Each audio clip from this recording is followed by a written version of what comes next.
silakan berpikir dulu.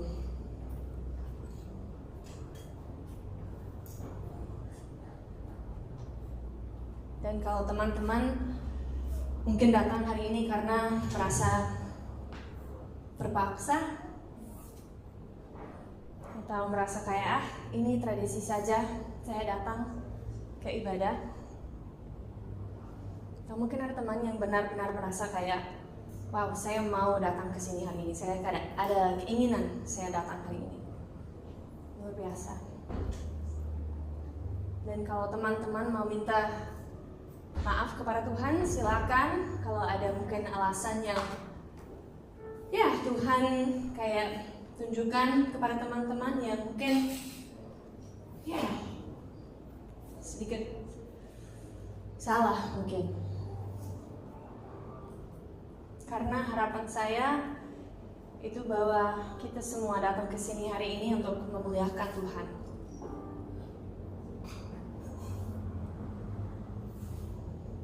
Kita semua datang hari ini supaya kita bisa diubah, bisa ditransformasi oleh kuasanya.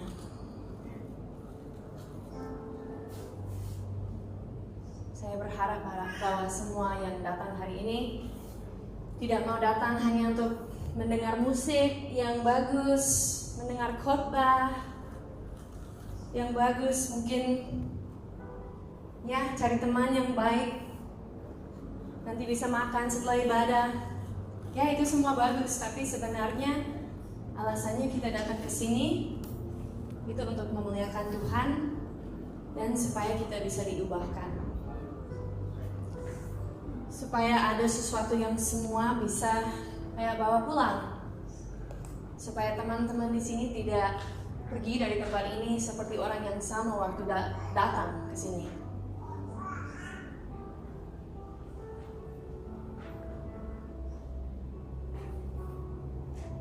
Ya, Tuhan silakan datang. Roh Kudus, kau luar biasa. Haleluya, amin. Oke, boleh buka mata kalau mau. Jangan tidur ya. Oke, jadi hari ini kita mau lanjut series kita, The Fruits of the Spirit. Evidence of a Transformed Life, bukti kehidupan yang berubah. Berbuah juga ya kan? Amin, amin. Ada yang ingat kita, ada banyak yang nggak datang minggu lalu karena ada banyak yang di Nusa Penida kan? Tapi kalau dari saudara-saudara yang ada di sini minggu lalu, kita bahas tentang apa? Love. Saya kayak apa? Kasih. Ya, kasih. Kita bicara tentang kasih. Makasih ya Zal, semua tepuk tangan untuk Zal yang bawa khotbah minggu lalu. Sekarang dia jadi translator. Terima kasih Zal. Ya, so waktu ini sangat lucu karena biasanya kalau saya mau bawa khotbah ke sini sudah agak lama sebenarnya. Tapi kalau saya bawa khotbah itu biasanya karena saya merasa Tuhan taruh sesuatu di hati saya dan saya kayak masuk aja kayak, hey, saya mau sampaikan ini. Tapi di waktu ini saya diundang dan saya merasa kayak sangat terharu saya diundang. Ada yang mau dengar dari saya. Saya tidak hanya kayak insert myself gitu. Dan pas saya dengar temanya adalah apa, itu sukacita. Dan fun fact tentang Bun, itu nama tengah saya, Joy. So, nama saya Madeline Joy Kirk, dan saya sangat bersyukur bahwa saya bisa bawa tema hari ini, sukacita. Keren ya? Oke, mari kita baca dari Galatia 5 ayat 22. Oke.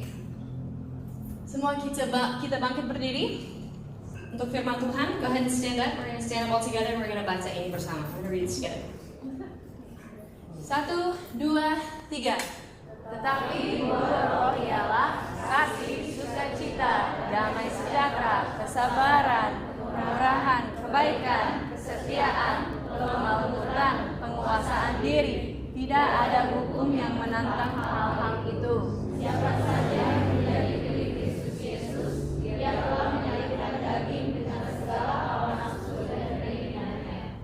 Kalau kita hidup oleh roh, baiklah hidup kita juga kembali. Makasih banyak semua.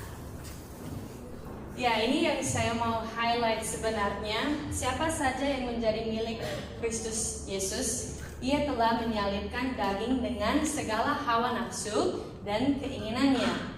Jikalau kita hidup oleh Roh, baiklah hidup kita juga dipimpin oleh Roh. Jadi buah roh itu bukan hasil usaha kita, kayak saya berusaha lebih keras, saya bisa seperti ini, tetapi itu sebenarnya hasil pekerjaan Roh Kudus di dalam kita semua, kan? Jadi yang penting kita boleh biarkan Tuhan untuk bekerja di dalam kehidupan kita, kan? Kita belajar tinggal lebih dalam di dalam Yesus. Biasanya kalau saya mau bawa tema, saya selalu diuji dengan tema itu, ya kan? Ada yang bisa relate dengan hal itu. Jadi saya benar-benar diuji oleh Tuhan dengan sukacita. Jadi ada yang mungkin sudah tahu dari sini, keluarga kami akan pindah kembali ke Amerika 2 bulan kemudian. Terus ada banyak hal yang kami harus urus untuk itu terjadi, kan? Dan ada banyak hal yang kayak bikin saya, wih ini sudah lancar, tapi gagal, banyak hal yang gagal terus. Jadi saya kayak, aduh Tuhan, kayak bagaimana saya bisa bawa tema ini kayak sukacita ke teman-teman saya kalau saya tidak bisa benar-benar jalan seperti itu, kan? Jadi saya selalu ketawa sama Tuhan karena Dia tidak hanya akan kasih sukacita ke kita semua, kan? Dia sebenarnya akan kasih kesempatan untuk kita memilih untuk sukacita, ya? Baik.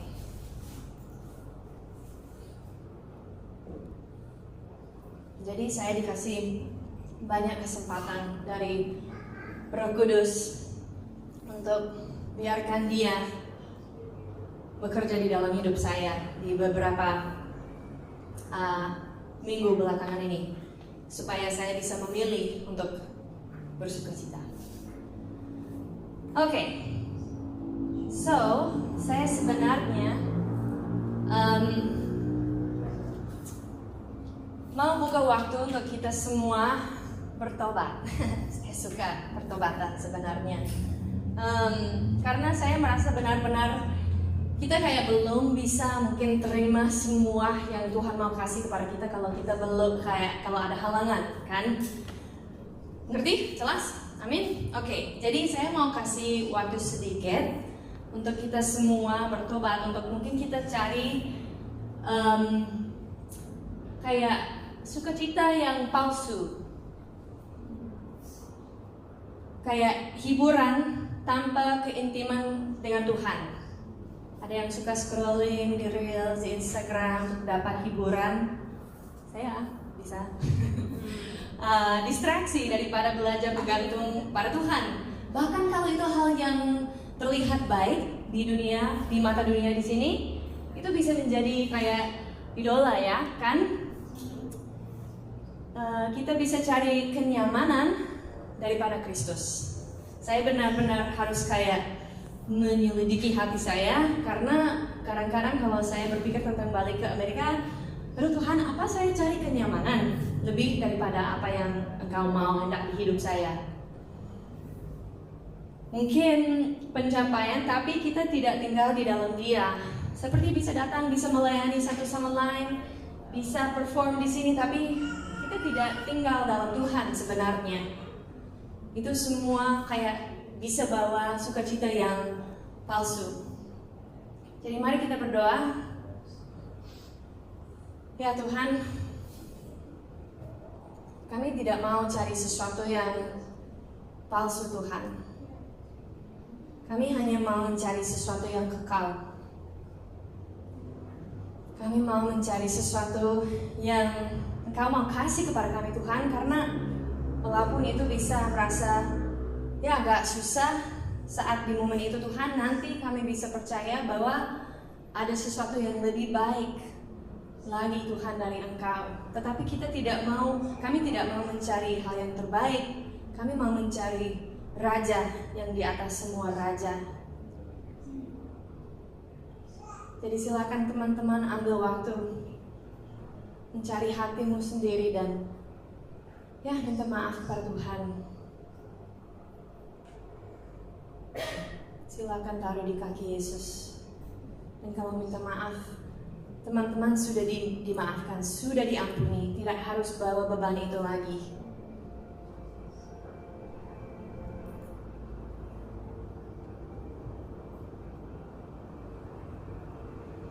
Dalam nama Yesus, amin. Oke, maaf, banyak perdebatan hari ini. Oke, so kita baca dari Filipi 4, pasal 4, ayat 4. Ada yang tahu siapa yang bilang ini? Yang tulis ini? Siapa? Paulus, amin. Oke, dia bilang, bersukacitalah senantiasa dalam Tuhan. Sekali lagi, ku katakan bersukacitalah. Oke, saya mau kasih sedikit konteks tentang waktu Paulus menulis surat ini ke gereja Filipi. Ada gereja di Filipi, bukan di Filipus, di Filipi. So, ada yang tahu Paulus dia di mana saat dia menulis surat ini? Ya, posisinya dia lagi di penjara. Kenapa dia bilang bersukacitalah ya? So, sebelum Paulus dia menjadi pengikut Yesus, dia sebenarnya adalah orang Farisi kan? Dia ada reputasi yang sangat baik, namanya sangat baik dalam kayak apa, like that field gitu. Dia sangat dihormati sebenarnya. Dia juga aman, nyaman. Dia bisa jalan kayak dia udah bisa prediksi setiap hari akan seperti apa. Dia ada kuasa juga. Ini semua sebelum dia menjadi pengikut Yesus. Tapi setelah dia menjadi pengikut Yesus, dia selalu pindah-pindah. Dia tidak ada rumah yang kayak tertentu kan. Dia bisa menjadi betah di sana. Dia juga sangat dipersekusi, mengalami hal yang sangat susah, kayak dianiaya, dipukul, kapalnya karam. Dia direbus dalam minyak, guys. Ada yang tahu itu? Ada yang pernah direbus dalam minyak di sini? Belum pernah kan? Dia sering lapar dan lain-lain. Ini semua terjadi setelah dia menjadi pengikut Yesus. Banyak orang di sini selalu berpikir, kalau saya menyenangkan hati Tuhan, jadi pengikut Yesus, ya hidup saya akan lancar. Hidup saya akan baik dan luar biasa. Ya, kadang-kadang kita bisa terima itu. Tetapi itu tidak pasti kalau kita menjadi pengikut Yesus. Amin? Agak seram ya. Tapi apa yang Paulus bilang, walaupun dia sudah mengalami semua hal ini, dia bilang bersukacitalah. Dan dia bilang itu 2 kali kan? Sekali lagi, ku katakan bersukacitalah. So pas dia di penjara, coba bayangkan di penjara di waktu itu beda daripada penjara sekarang kan? Well, mungkin di Bali sedikit beda daripada Amerika.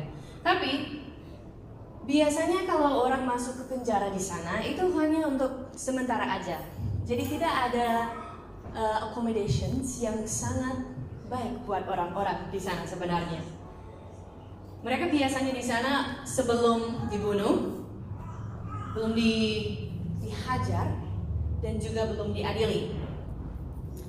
Biasanya sangat gelap, sangat kotor, tidak ada toilet yang proper di sana. Coba bayangkan itu.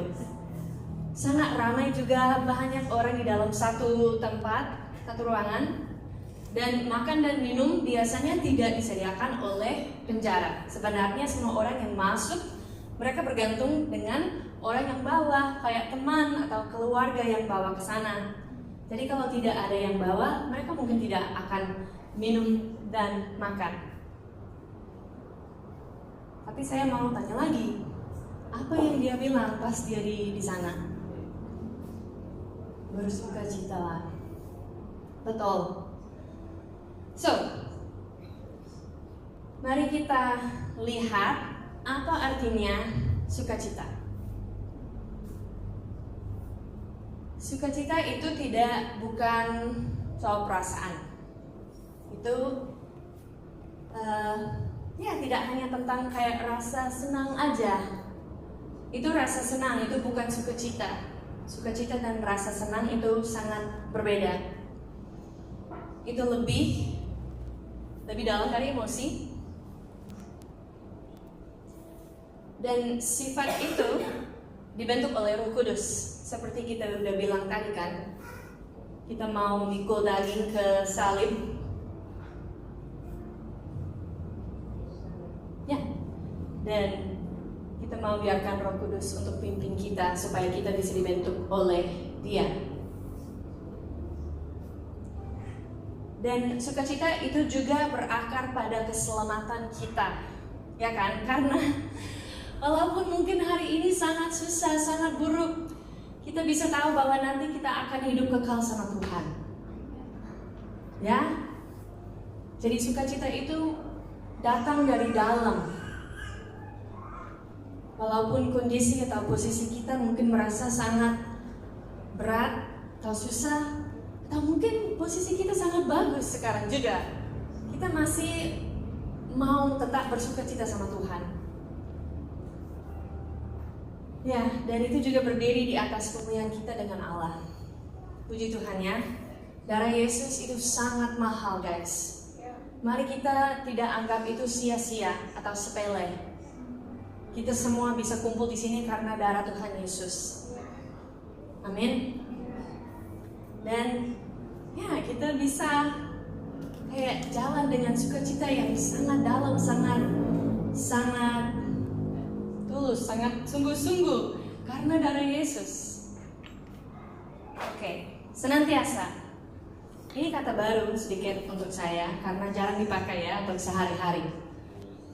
Tapi senantiasa itu berarti selalu. Tapi tidak hanya kayak selalu, tapi terus-menerus, setiap saat, tanpa henti. Sesuatu yang terus berlangsung tanpa putus. Tetap konsisten, tidak berubah oleh keadaan. Ya, jadi Tuhan dia tidak mau kita kayak berusaha seperti saya bilang tadi kayak lebih keras lagi, tetapi biarkan Roh Kudus kayak arahkan fokus kita, arahkan pikiran kita kembali ke Dia supaya Dia bisa membentuk kita untuk selalu bersukacita. Dan dalam Tuhan, ini saya sering membaca kayak frase itu kayak dalam Tuhan. Dan cuman oke, baca aja dan lanjut. Tapi itu berarti apa ya dalam Tuhan? Bersukacitalah senantiasa dalam Tuhan.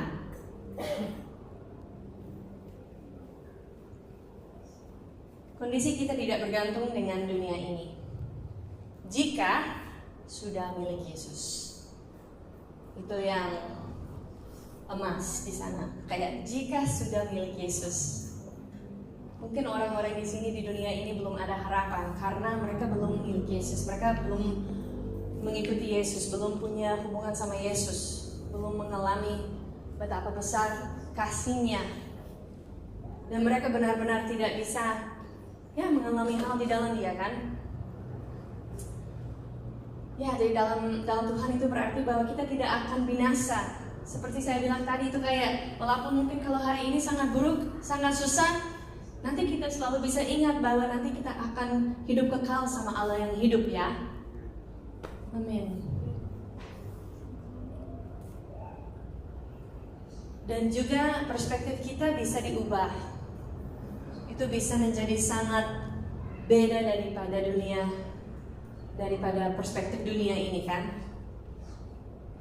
Tapi sangat susah untuk tahu perspektif lain kalau kita tidak mengenal Tuhan.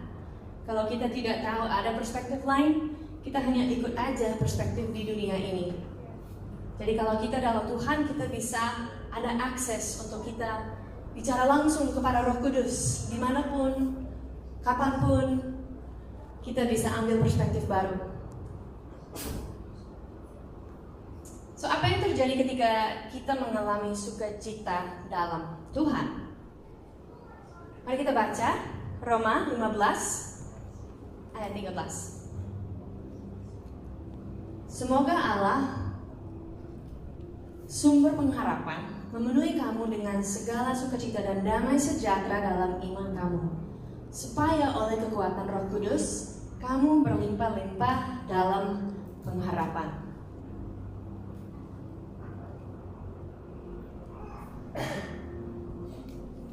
Siapa yang di sini mau berlimpah-limpah dalam pengharapan? Bagus ya. Apa teman-teman pernah ketemu sama orang yang selalu tersenyum, selalu kayak bahagia? Itu kayak, wow, saya mau apa yang dia punya kan? So, kita bisa belajar bahwa sukacita dan damai itu satu paket. Ya kan? Kita tidak bisa mengalami sukacita yang sungguh-sungguh tanpa damai. Kita juga bisa dapat itu dari Tuhan pas kita mengalami sukacita yang dari Tuhan. Kehidupan kita juga akan berlimpah-limpah. Sukacita itu akan menular kepada orang-orang lain. Saya mau, kalau ada seseorang yang akan tangkap sesuatu dari saya mau itu lebih ke sukacita daripada hal berat atau hal lainnya. Walaupun kita bisa saling dukung ya, tapi orang-orang di sekitar kita bisa lihat ada sesuatu beda di dalam kita kalau ada sukacita yang datang dari dalam, dan juga kalau mereka bisa melihat bahwa kita walaupun mengalami hal yang susah, yang baik kita selalu sukacita. Itu benar-benar kayak kesaksian by itself kan, kayak sendiri.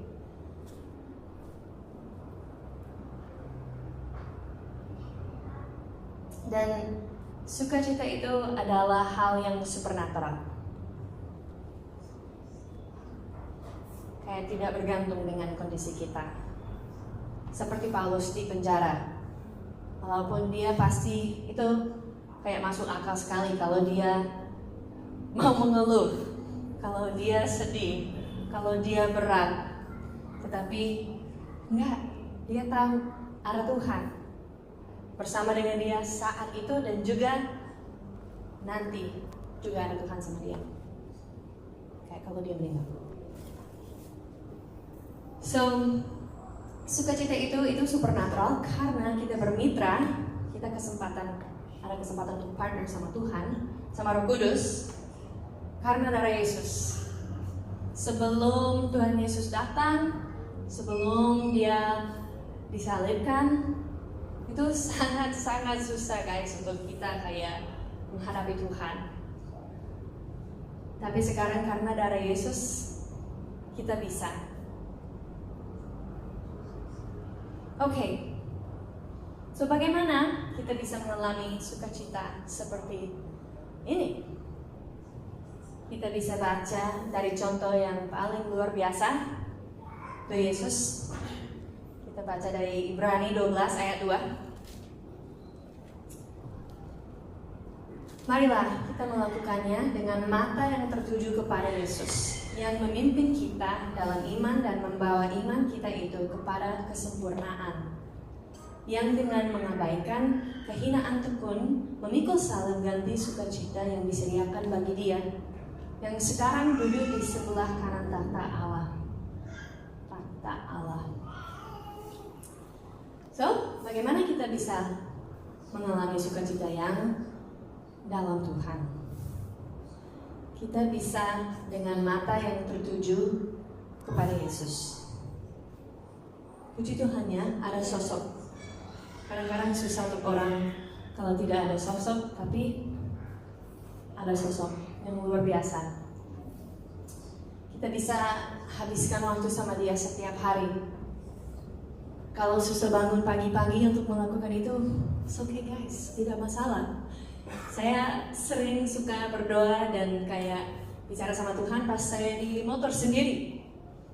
Dan itu sebenarnya waktu yang saya paling kayak akan rindu mungkin pas kami pergi dari sini. Dan jangan berhenti berdoa, dimanapun dan kapanpun. Saya mau bragging sedikit dengan WL kita tadi, karena saya sering melihat dia kayak selalu mendoakan orang lain. Kayak kalau saya lihat dia di ibadah minggu, di live group, dimanapun kami berada, saya selalu lihat ayah kayak mau mendoakan orang-orang, dan itu bikin hati saya kayak, wow, dia benar-benar ambil kayak kemampuan supaya kita bisa berdoa kapanpun dan dimanapun untuk satu sama lain. Dan untuk diri sendiri. Ini yang juga sangat praktis guys, kita bisa kurangi distraksi. Mungkin tadi seperti saya bilang di awal, ya saya udah bilang bahwa ya mungkin hal terlihat seperti baik, mungkin tidak dosa, tidak masalah di mata dunia ini, tetapi kalau itu ambil waktu, itu kayak apa? Makan waktu kita yang kita bisa pakai untuk Tuhan, ya buang aja guys. Dan ada so many distractions sekarang di dunia ini, itu kayak wow, gila banget. Ada app for everything kan?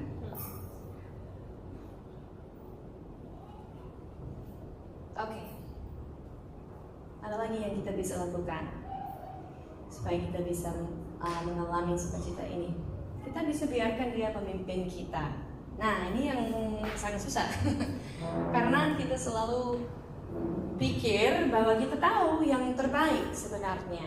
Atau kayak untuk saya sudah ada rencana untuk hari ini, sudah ada janji ini, janji itu. Saya tidak mau Roh Kudus kayak ganti jadwal saya, sebenarnya agak susah. Tetapi kalau kita tidak biarkan dia memimpin kita, ya nanti hidup kita tidak akan berubah. Kita bisa percaya sama Tuhan, tapi kalau kita tidak taat sama dia, kita seperti orang yang tidak percaya, sebenarnya cuma ada pengetahuan saja tentang dia. So, untuk biarkan dia memimpin kita, kita bisa melepaskan hak kita. Ini yang juga sangat-sangat susah. Apalagi kalau datang ke Indonesia sebagai orang Amerika, karena di sana kita ada banyak hak. Kalau di sini tidak ada hak. Kita harus buang semua hak kita di Amerika untuk datang ke Indonesia jadi orang asing sebenarnya. Jadi itu kayak menjadi sangat lebih nyata pas kami datang ke Indonesia, kayak wow, oke, hak saya kayak tidak ada kuasa sama sekali di sini. Nah, kita juga boleh hafal firman-Nya supaya dalam, dan kita ini tidak harus, karena saya sebenarnya tidak sangat pintar dengan kayak hafal banget kan, tapi kita bisa sedikit, dan supaya kalau kita bingung atau ya mau kayak minta dari Tuhan, hikmat dari Tuhan, kita bisa langsung ingat firman-Nya supaya itu bisa membentuk keputusan kita kan, supaya kita bisa dibentuk. Oke, dan ini yang saya sangat suka. Kita bisa mengalami sukacita ini karena Tuhan Yesus sudah lebih dulu mengalaminya. Maksud saya, Dia sudah disalib untuk kita semua. Dan walaupun Dia menderita banget kan, Dia ada sukacita di hadapan Dia. Dia bisa bayangkan sukacita itu supaya Dia tidak didistraksi oleh kehendak Tuhan, oleh kehendak Bapaknya, anak Allah. Dan karena Dia sudah mengalami penderitaan yang paling parah, kita juga bisa berani untuk mengalami juga. Karena Dia sudah lebih dahulu lakukan itu.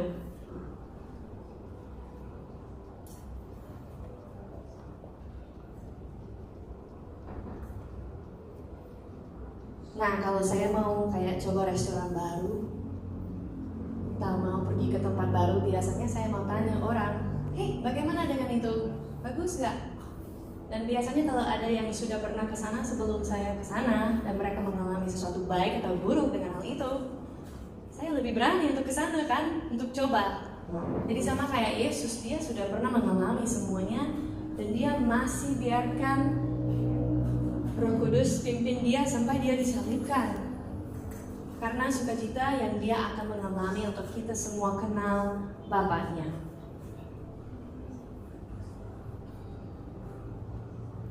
Oke, so bagaimana kita bisa merespon dengan ini?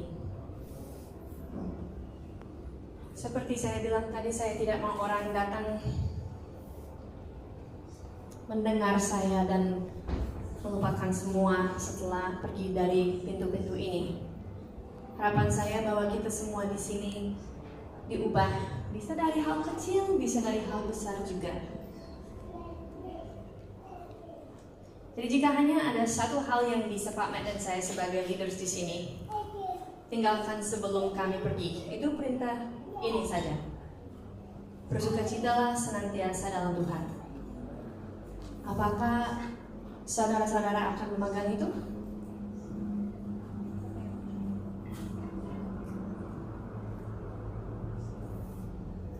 Dan bagaimana dengan sekarang? Ada teman-teman semua ada di sini, jadi itu berarti ada lebih banyak dari Tuhan untuk teman-teman. Tuhan dia tidak pernah berhenti, dia selalu mau kasih yang baru kepada teman-teman. Ada lebih banyak buat kita semua. Jadi mari kita jujur di hadapan Tuhan. Apakah sukacita kita akhir-akhir ini bersumber dari Tuhan? Atau dari keadaan? Atau kondisi? Atau posisi?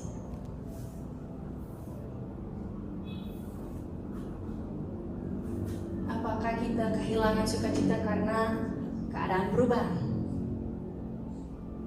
Atau karena kita berhenti memegang Tuhan kita Yesus, memegang dan memandang. Mungkin kita tidak kehilangan Tuhan, tetapi kita kehilangan fokus. Seperti saya bilang, di dunia ini ada banyak distraksi sekarang. Banyak distraksi. Mungkin kita masih ke gereja, tapi mata kita lebih tertuju pada masalah, pada kekecewaan, pada ketakutan, atau kebahagiaan lain. Ada banyak hal juga yang bagus yang sebenarnya bisa ambil fokus kita.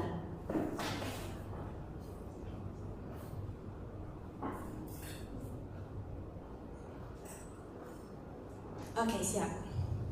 Mari kita bangkit berdiri bersama.